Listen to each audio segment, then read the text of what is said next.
ഈ ഉപദേശങ്ങൾ ഫലപ്രദമാവുക എന്നുള്ളത് ഉപദേശത്തിൽ വളരെ പ്രധാനപ്പെട്ട കാര്യമാണ്. ഫദക്കിർ ഇൻ നഫഅത്തി ദിക്റ പറയണ്ടല്ലോ.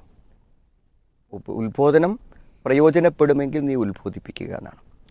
അപ്പോൾ സത്യത്തിൽ നമ്മൾ മനസ്സിലാക്കുന്നത് ഉത്ബോധനങ്ങളും ഉപദേശങ്ങളും സ്വീകരിക്കാൻ മനസ്സില്ലാത്ത ആളുകളെ സംബന്ധിച്ചിടത്തോളം നമ്മൾ അവരെ ഉപദേശിക്കുന്നത് വിപരീത ഫലമുണ്ടാകും. അപ്പോൾ നമ്മൾ ഈ കൗമാരക്കാരിൽ കാണുന്ന വാശി, ദേഷ്യം, മാതാപിതാക്കളുടെ പ്രതികാരം, അക്രമാസക്തമാകുന്ന അവസ്ഥ, ഇതൊക്കെ ഒരു പരിധി വരെ എന്താ വെച്ചാൽ അവരുടെ പ്രായത്തിൽ അവരിൽ കാണുന്ന തകരാറുകളെ നമ്മൾ എന്ത് ചെയ്യാണ് നിർത്താൻ വേണ്ടി പറയുമ്പോൾ ആ ഇടപെടൽ ഇഷ്ടപ്പെടാതെ വരുമ്പോൾ ഉണ്ടാവുന്ന പ്രതികരണങ്ങളാണ് കുട്ടികളെ എന്ത് ചെയ്യണത് അത്തരം ഒരു അവസ്ഥയിലേക്ക് നയിക്കുന്നത്. അപ്പോൾ ഞാൻ പറയുന്നൊരു കാര്യം, കുട്ടികളെ നമ്മൾ എന്ത് ചെയ്യുന്നു, നിരീക്ഷിക്കുന്നു, അവരുടെ നീക്കങ്ങളെ നമ്മൾ മനസ്സിലാക്കുന്നു. അപ്പോൾ നമുക്ക് സ്വാഭാവികമായി ചില സംശയങ്ങൾ വരും. അപ്പോൾ അവൻ കുറച്ച് നേരം മൊബൈൽ നോക്കിയിരിക്കുമ്പോൾ മൊബൈൽ എന്തൊക്കെ കാണാം, അവൻ എന്തൊക്കെ കാണുന്നുണ്ടാവും എന്നുള്ളൊരു ബേജാറുണ്ടാവും. അവൻ അഥവാ വാതിലടച്ച് റൂമിലിരുന്നാൽ അവൻ എന്താണ്, ഒരു വാതിലടച്ച് റൂമിലിരുന്ന് സ്വകാര്യമായി ഒരാൾക്ക് എന്തൊക്കെ ചെയ്യാൻ പറ്റും അതൊക്കെ അവൻ ചെയ്യുന്നുണ്ടാകുമെന്ന് നമ്മൾ വിചാരിക്കും. അപ്പോൾ ഇങ്ങനെയുള്ള ചില ആശങ്കകളും സംശയങ്ങളും നമ്മളെ മനസ്സിൽ വരുമ്പോൾ അതൊക്കെ ചെയ്യുന്നവനെ പോലെ നമ്മൾ അവനെ ഉപദേശിക്കും. അപ്പോൾ ജീവിതത്തിൽ ഒരിക്കൽ പോലും അശ്ലീലങ്ങൾ കാണാത്ത ഒരു മകനെക്കുറിച്ച് അവൻ അശ്ലീലങ്ങൾ കാണുന്നുണ്ടാകാം, അതിനായിരിക്കാം അവൻ വാതിലടച്ചത്, അതുകൊണ്ടാണ് അവൻ ഫോണിന് പാസ്വേഡ് ഇട്ടത് എന്ന് വിചാരിച്ച് നമ്മൾ അവനെ ഉപദേശിക്കുകയാണെന്ത് ഇത്തരം അശ്ലീലങ്ങൾ കാണുന്നതിൻ്റെ അപകടത്തെക്കുറിച്ച്. അവൻ ഏതോ ഒരു ക്ലാസ്സിലെ കുട്ടിക്ക് ചാറ്റ് ചെയ്യുന്ന കണ്ടപ്പോൾ അവനൊരു പ്രേമമുണ്ടെന്ന് നമ്മൾ വിചാരിക്കും, എന്നിട്ട് അവനെ നമ്മൾ ഉപദേശിക്കുന്നു. മനസ്സിലായില്ലേ? എന്തോ അവൻ്റെ മുഖത്ത്, അവൻ്റെ കണ്ണിൽ എന്തോ ഒരു നിറവ്യത്യാസം കണ്ടപ്പോൾ അവൻ എന്തോ ലഹരി ഉപയോഗിക്കുന്നതെന്ന് നമ്മൾ സംശയിക്കുന്നു. അപ്പോൾ ഇങ്ങനെ എന്ത് ചെയ്യും, ഒരിക്കൽ പോലും ജീവിതത്തിൽ ചിന്തിക്കാത്ത വിഷയങ്ങൾ നമ്മൾ അവരെ പേരിൽ ആരോപിച്ച് ഉപദേശിക്കുന്നതും വളരെ അപകടങ്ങളുണ്ടാക്കും. കാരണം ഇത്രയൊക്കെ ഉള്ളൂ, ഇപ്പം ഇങ്ങനെയൊക്കെ ചെയ്താലും എന്ന് ഒരു ധാരണയിലേക്ക് വരികയും ചെയ്യാത്ത കാര്യം ഏതായാലും എൻ്റെ പേരിൽ ആരോപിക്കുകയാണല്ലോ, നബീനെ ചെയ്ത് കളയാം എന്നൊക്കെ ചിന്തിക്കുന്നതിലേക്ക് എന്ത് ചെയ്യും, കുട്ടികൾ എത്തും. ഏറ്റവും നല്ലത് നമുക്ക് ഞാൻ കാണുന്നത് നമ്മൾ മക്കളുമായിട്ട് ഇടതടവില്ലാതെ നമുക്ക് അവരോട് കമ്മ്യൂണിക്കേറ്റ്, സംസാരിക്കുവാനുള്ള ഒരു രൂപം നമ്മൾ ബന്ധത്തിൽ ഉണ്ടാക്കി തീർക്കുക.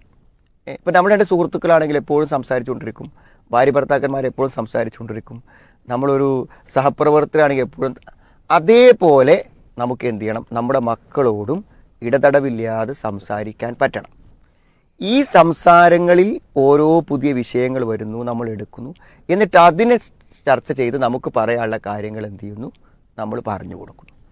അങ്ങനെ നമ്മൾ കമ്മ്യൂണിക്കേറ്റ് ചെയ്യുമ്പോൾ നമ്മുടെ ഓരോ സംസാരങ്ങളും നമ്മുടെ ഓരോ ബന്ധങ്ങളും എന്താകും, അവർക്ക് പുതിയ പുതിയ അറിവുകൾ നൽകും.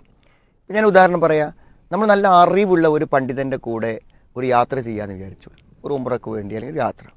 അപ്പോൾ നമ്മൾ അയാളോട് സഹവസിക്കുമ്പോൾ ഒരു 10-15 ദിവസം അത് കഴിഞ്ഞ് വരുമ്പോൾ നമുക്ക് എന്തെല്ലാം അറിവുകൾ കിട്ടും. തീർച്ചയായിട്ടും. നേരെ വെച്ച് നമ്മളൊരു പ്രസംഗം കേൾക്കുമ്പോൾ കിട്ടും, ഒരു പ്രസംഗത്തിൽ നമുക്ക് കിട്ടും, നമ്മുടെ പുസ്തകം വായിക്കുമ്പോൾ കിട്ടും.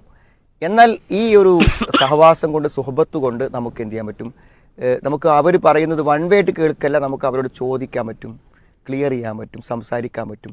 അപ്പോൾ എന്ത് ചെയ്യും, അത്തരം സംസാരങ്ങളിലൂടെ നമുക്ക് അവർക്ക് നല്ല നല്ല ആശയങ്ങളും നല്ല നല്ല മെസ്സേജുകളും കൊടുക്കാൻ പറ്റും. അങ്ങനെ നമ്മുടെ കുട്ടികളെ നമ്മൾ വിചാരിക്കുന്ന തലങ്ങളിലേക്ക് കൊണ്ടുവരാൻ പറ്റും. ഇപ്പോൾ ലുക്മാൻ മകന് കൊടുത്ത ഉപദേശങ്ങളെക്കുറിച്ച് പറയുമ്പോൾ നമ്മൾ അതിൽ മകനെ അഭിസംബോധന ചെയ്യുന്ന യാ ബുനയ്യ.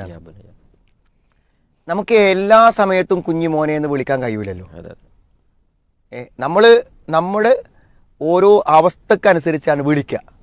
ചിലപ്പോൾ ഓമനപ്പേര് വിളിക്കുന്ന മക്കളെ നമ്മൾ എന്ത് ചെയ്യും, പേര് വിളിക്കും.